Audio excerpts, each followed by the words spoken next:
Hello guys, in this video I am going to show you that how to fix the problem that you cannot send the friend request on Facebook. So first of all, open your Facebook and I just click on this, but you can see that here is a step of the problem that you cannot send friend request. In this case you have to just capture a screenshot of this problem here, and you have to move back at the home page and click on the three vertical lines at the top right corner of the page and scroll down. You will find here an option of help and support.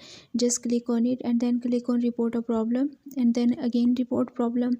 Here you have to just click on include in report and find here the friend request. Just tap on it and here you have to make a short description that Facebook team, I could not send friend request, please fix this problem.